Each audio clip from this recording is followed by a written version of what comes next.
जय मसीह की सलाम नमस्ते। आप प्रभु में आनंदित और मगन रहे। आज एक बार फिर से खुदावन के वचनों को आपके सामने लेकर आए हैं। आप सुने, बरकत पाए, आशीष पाए। आइए, इससे पहले कि हम वचन शुरू करें, हम प्रार्थना में जाएंगे। महिमा के योग्य परमेश्वर, प्रार्थना करते हैं आज के जिंदा कलाम के लिए। आप हमें सुनने समझने में मदद करें, ताकि आज का कलाम हम सीखें और पवित्र आत्मा आपकी अगुवाई में होकर चले। आज के कलाम के ऊपर आपकी आशीष चाहते हैं। धन्यवाद प्रार्थना सुनने के लिए, प्रभु यीशु मसीह नासरी के नाम में मांगते हैं, आमीन। आइए आज की वचन की ओर चलते हैं। लूका रचित सुसमाचार उसका 8 अध्याय उसकी 40 आयत। इसमें लिखा, जब यीशु लौटा तो लोग उससे आनंद के साथ मिले, क्योंकि वे सब उसकी बाट जो रहे थे। जब यीशु लौटा तो लोग उसके साथ आनंद के साथ मिले, और क्योंकि वे सब उसकी बाट जो रहे थे। लोग उसकी बाट क्यों जो रहे थे?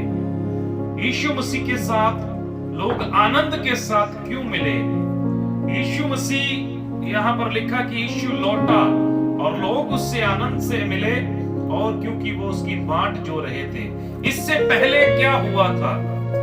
किस वजह से वो यीशु मसीह की बाट जो रहे थे? हमने आज इस बात के बारे में सीखना है कि ये लोग क्यों यीशु मसीह का वेट कर रहे थे, क्यों उसका इंतजार कर रहे थे, क्यों उसकी इंतजारी में बैठे थे। आइए हम पढ़ते हैं लूका रचित सुसमाचार 8 अध्याय उसकी 26 आयत। लिखा, फिर वह गेरसेनिया के देश में पहुंचे, जो उस पार गलील के सामने है।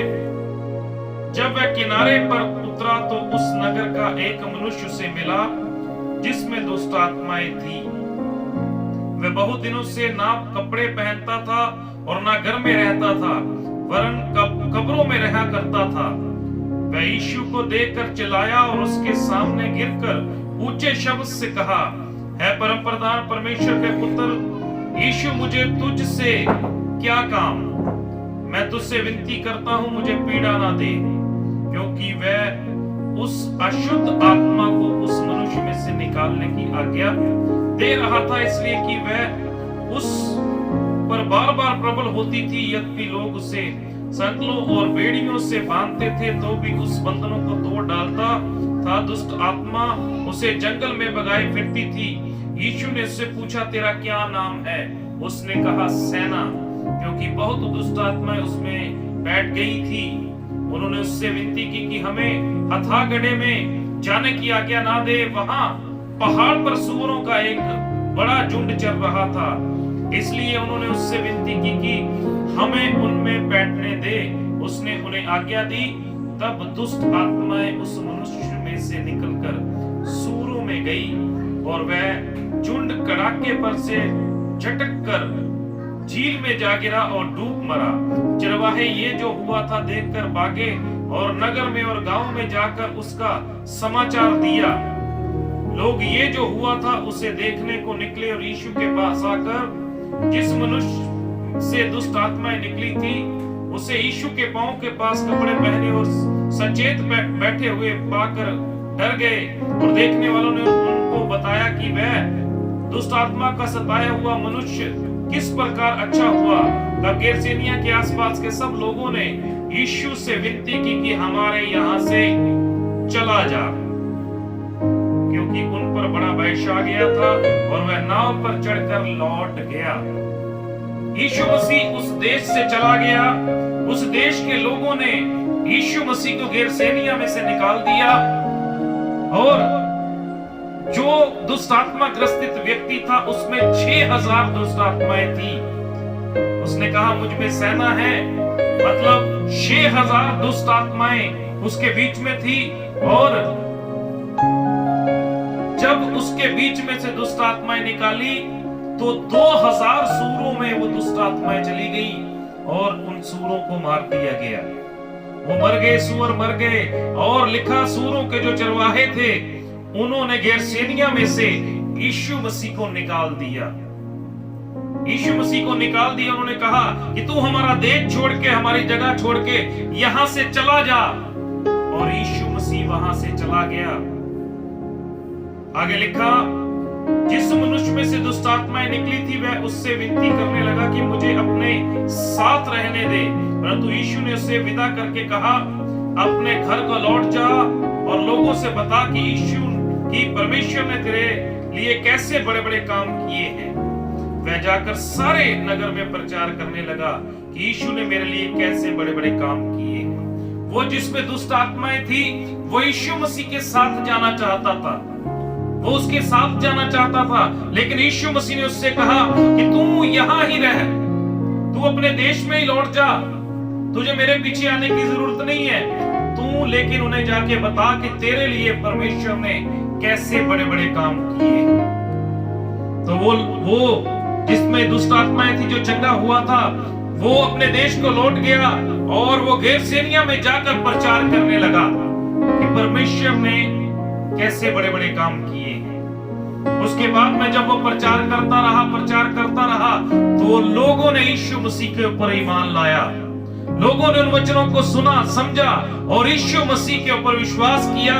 और 40 आयत में फिर लिखा कि लोग आनंद के साथ यीशु मसीह से मिले, लोग यीशु मसीह की बांट जोने लगे। इसके पीछे उस व्यक्ति का परिश्रम था, उस व्यक्ति ने प्रचार किया था, वो व्यक्ति यीशु मसीह का गवाह ठहरा। उस व्यक्ति ने यीशु मसीह की बहुत बड़ी गवाही दी कि यीशु मसीह ने उसके लिए क्या क्या किया है। हमारी गवाही देश को बदल सकती है, हमारी गवाही हमारे घराने को बदल सकती है, हमारी गवाही हमारे मोहल्ले को बदल सकती है, हमारी गवाही के द्वारा अद्भुत काम हो सकते हैं। जब ये व्यक्ति यीशु मसीह का गवाह हुआ, जब इसने यीशु मसीह की गवाही देना शुरू की, उसके बाद में लोग यीशु मसीह की बांट जोना शुरू हो गए हैं। अगर ये व्यक्ति यीशु मसीह के साथ आ जाता, यीशु मसीह के साथ रहता, तब भी यीशु मसीह का काम ही करता।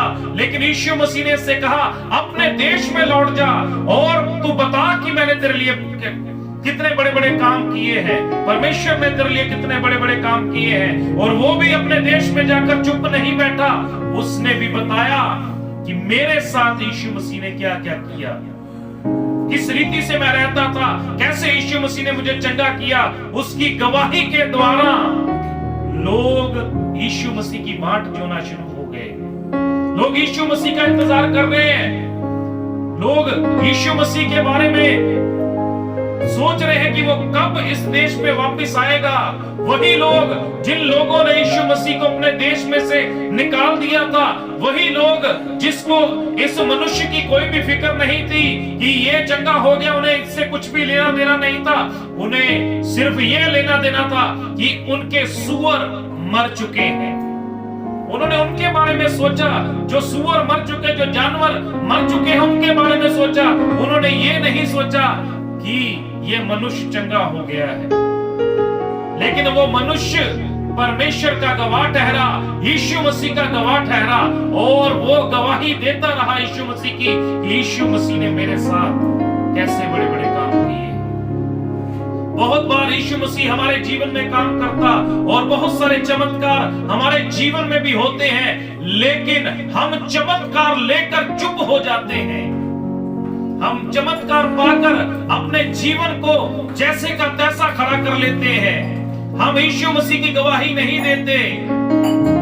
गवाही देंगे तो अगला काम होगा, गवाही देंगे तो घराना बचेगा, गवाही देंगे तो दूसरे बचेंगे, गवाही देंगे तो अद्भुत काम हो जाएंगे। इस बंदे ने गवाही दी, इसने गवाही देना शुरू किया और जैसे ही ये गवाही दे रहा है, अद्भुत काम होना शुरू हो गए। अद्भुत काम ये था कि लोग यीशु मसीह का इंतजार कर रहे हैं। वो लोग यीशु मसीह का इंतजार कर रहे हैं जिन लोगों ने यीशु मसीह को अपने देश में से निकाल दिया था।